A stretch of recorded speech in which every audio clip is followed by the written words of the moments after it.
In the Greco-Roman world, the spread of religious practices and beliefs was a fascinating tale of cultural exchange, adaptation, and transformation. The worship of deities, once confined to specific cities or nations, began to transcend borders as interactions between different cultures increased. Among these, the cult of Isis, an Egyptian goddess, emerged as one of the most intriguing and widespread religious movements, weaving its way through the Mediterranean and beyond, leaving a lasting impact on the spiritual landscape of the ancient world. The spread of the cult of Isis. In the ancient world, localized worship was the norm until the mid-first millennium BC, when increased cultural interactions allowed certain cults to spread far and wide. The Greeks had been aware of Egyptian deities, including Isis, since the Archaic period 700 to 480 BC. The first temple dedicated to Isis in Greece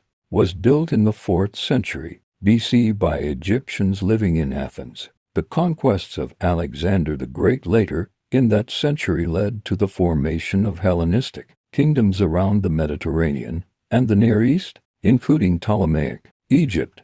This created a fertile ground for the blending of Greek and non-Greek religious traditions, allowing various religious practices to spread across the Hellenistic world by the late 3rd century BCE. Among these, the cult of Isis and Serapis, a Hellenized version of the Egyptian god Osiris, gained prominence. The cult of Isis and Serapis spread through merchants and travelers across the Mediterranean. By the end of the 4th century BC, it had established itself in coastal Greek cities and gradually expanded throughout Greece and Asia Minor. In the 3rd and 2nd centuries BCE, the island of Delos, a major trading hub, became an early center for the worship of Isis and Serapis, serving as a bridge for the spread of Egyptian religion to Italy. The cult even reached parts of the Seleucid Empire in the Middle East, extending as far as Iran,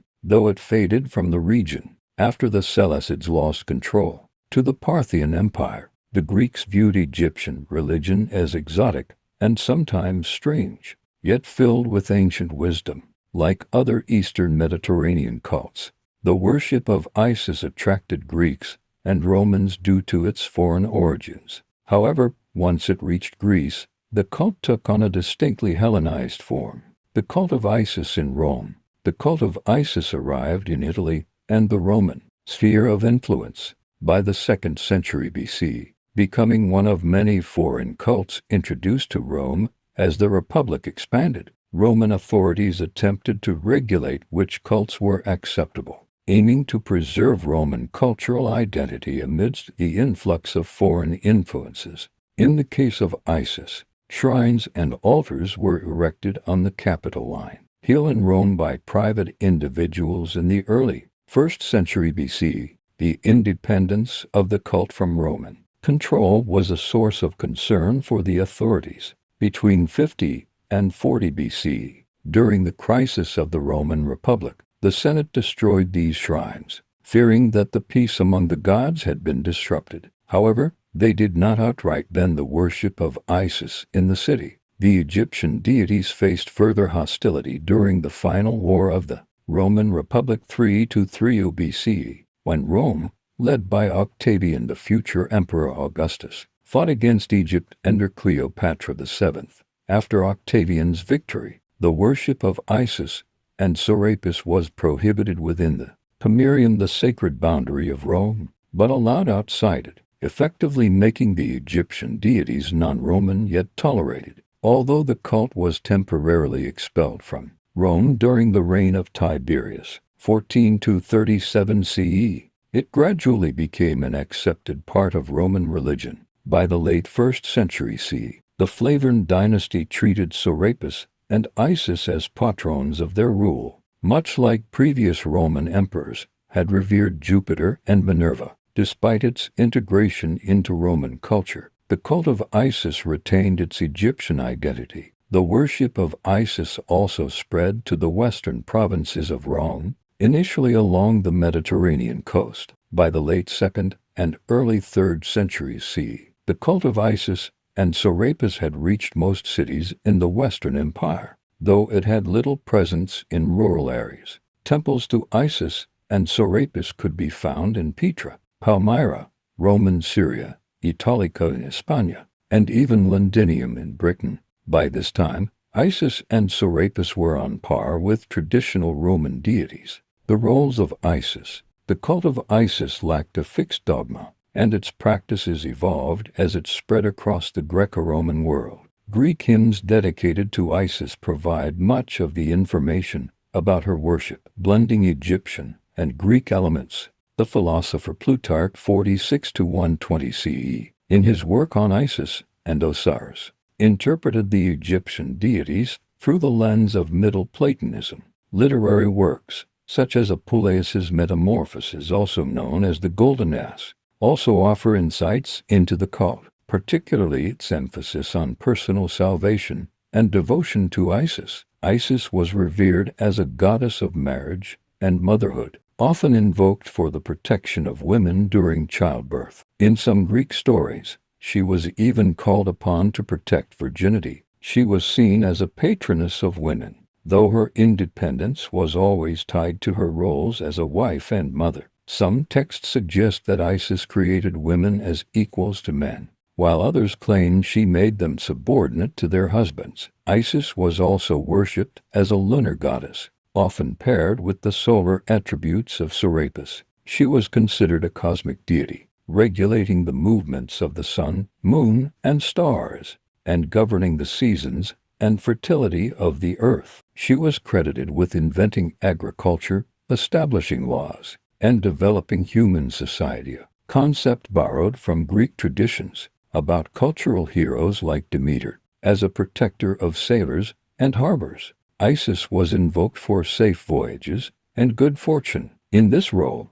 she was known as Isis Pelagiasis of the sea or Isis Pharia, referencing the lighthouse of Alexandria on the island of Pharos. This aspect of Isis may have been influenced by Greek deities like Aphrodite, who also protected seafarers. In Rome, Isis's role as a protector of the grain supply from Egypt made her essential to the empire's survival. She was also associated with the Roman military, earning the title Isis Invicta, Isis the Invincible. Isis's many roles led to her being called Myrianemos, she of countless names. Plutarch and later philosophers like Proclus described her as a universal goddess, embodying the wisdom of the cosmos. A famous inscription associated with her declared, "I am all that has been and is and shall be, and no mortal has ever lifted my veil." In the afterlife, Isis was believed to offer her followers a better existence,